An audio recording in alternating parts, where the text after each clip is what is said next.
Hello fellow football connoisseurs and welcome to the Quick Take. In this video I'll be going over the recent news coming out of Saudi Arabia regarding the 2022 Ballon d'Or winner Karim Benzema, whilst providing an update to the Premier League's financial investigations into Chelsea and other clubs. Before I continue, I would like to quickly remind you I am running a giveaway with OwnASaber.com where at 15,000 subscribers you could be in with a chance at winning the King of London lightsaber, the perfect saber for every Chelsea fan. 3 participants will be chosen and all you have to do to enter is subscribe to the channel and check the pinned comment down below for more information. And with that, on with the video. This coming in from Centre Goals. Breaking: Karim Benzema could leave al-ittihad after being left out of the camp by the manager.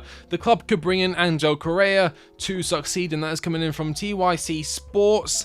Benzema was, of course, one of the big names to join the Saudi League in the summer, along with the likes of Neymar, Kante, Mahrez, and Sadio Mane, just to name a few. So far this season, the French striker has netted 12 goals and assisted 5 in 20 games for al-ittihad. Although even with these returns, the Saudi side still find themselves struggling in the league, sitting 7th, 25 points behind league leaders Al-Hilal.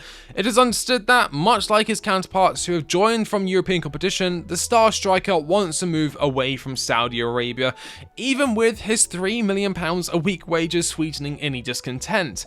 There's already been a number of clubs named as interested parties, including Manchester United, Real Madrid and Lyon. But with Chelsea needing experienced reinforcements in the attack, perhaps this is an opportunity too good to miss out on for the Blues. It's no secret Benzema is one of the most respected goal scorers in the past decade. His movement in the box is some of the best I've ever seen. Here I have compared Benzema to Nicholas Jackson. Benzema is of course in blue and Jackson is in green. I would have liked to have compared Breuer along with them, but for some reason Breuer doesn't come up on Data MB. I don't know if it's because of the lack of minutes he's had, or that's probably the reason why. And while I'm saying that, Data MB doesn't record players' stats outside of European football. They do the top 7 best leagues. That doesn't include the Saudi League, and so this is a measure of his stats from last season, although it does appear he is continuing his form in the Saudi League. It's very clear visually that Karim Benzema is doing everything better than Jackson, which is to be expected. He is 35, 36 years old now. He is far more experienced and he's played at a higher level for far longer than someone like Nicholas Jackson. And so to say the Ballon d'Or winner would be a better strike option than Nicholas Jackson, I don't think it would be that controversial. I would say Benzema is a bit more involved in the build-up play. As you can see here, passes received, he sits in the 99.5 percentile, whereas Nicholas Jackson is in the 59.7. For aerial duels, he is actually better than Jackson, although I would say Jackson is taller than him, which he is. I've just checked. I knew he was quite tall, but I was also thinking, hang on, Benzema is also quite tall, but there is a slight discrepancy in the height.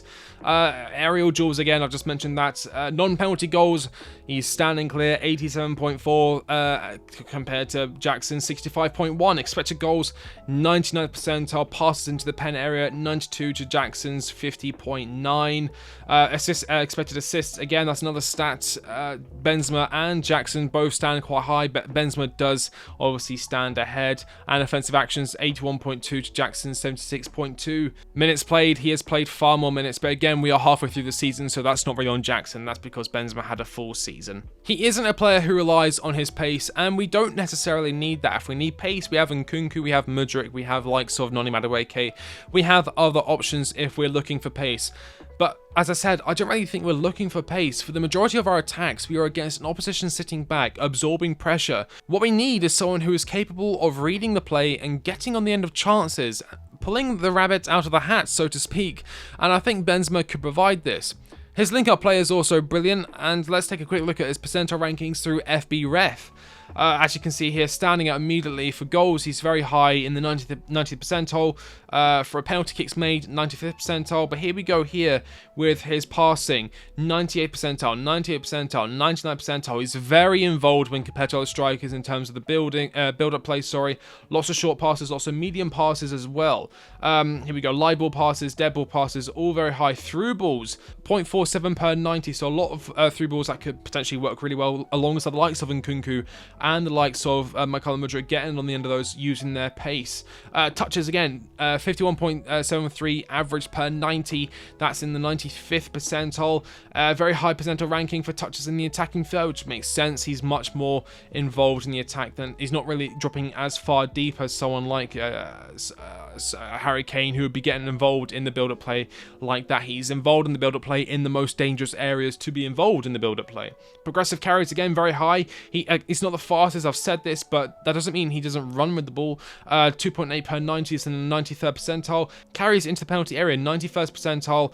And miscontrols, number of times a player failed when attempting to gain control of the ball, 1.4. That's in the 96th percentile. Very, very impressive. Fouls committed, he doesn't commit that many fouls, 0.47 a game. We see here he's also very good for yellow cards, 0.05 per 90.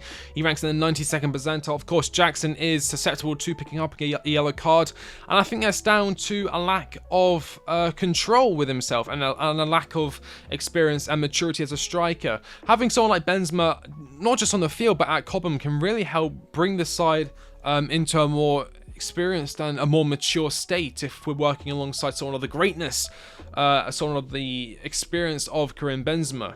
The biggest obstacle I can see with a deal for Benzema would, of course, be his incredible wages. As mentioned earlier, he is currently earning $3 million a week at al-Ittihad. A reduction would be expected, but how much is unclear. Before joining al-Ittihad, Benzema was earning between £270,000 and £290,000 a week, which is less than what Raheem Sterling is currently earning, and I would argue Benzema would have a far greater impact on the team's overall ability to score goals and win games than Raheem Sterling. The question would also have to be asked as to whether or not Benzema would join Chelsea. Not having European football to offer may perhaps be a weakness in our proposal.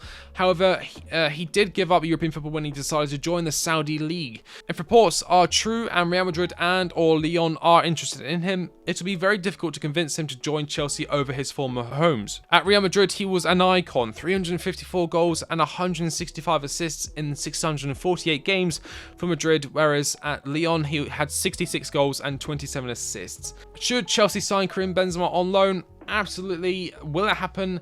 I don't really think so, unfortunately. It would be brilliant. As I said, we are lacking a lot of experience in the attack, and he is obviously one of the most experienced, hard-working, naturally gifted goal scorers out there, and he is wanting to move away from Saudi Arabia, so it is a deal that's potentially up in the air. That is not the only news coming out today, however. David Ornstein via NBC Sports Soccer.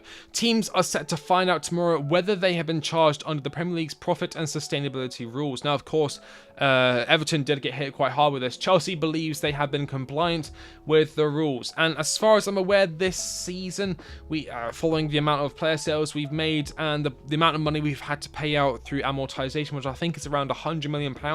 It's quite a lot of money, but we have made a lot of that back through player sales. So obviously with the likes of Mason Mount and the likes of Kai Havertz, those two deals, big sales coming to the club, that's going to help us a lot with the Premier League sustainability and financial rules. But we will find out more on that tomorrow. But that about wraps up today's video. Would you take Karim Benzema on loan at Chelsea, even with his high wages? I think we should. I think his experience would be invaluable. And are you worried about Chelsea's standing when it comes to the Premier League's profit and sustainability rules? Honestly, I actually think we'll be okay. Thank you all so much for watching. I've been The Quick Take, and I'll catch you on the next one. See you later.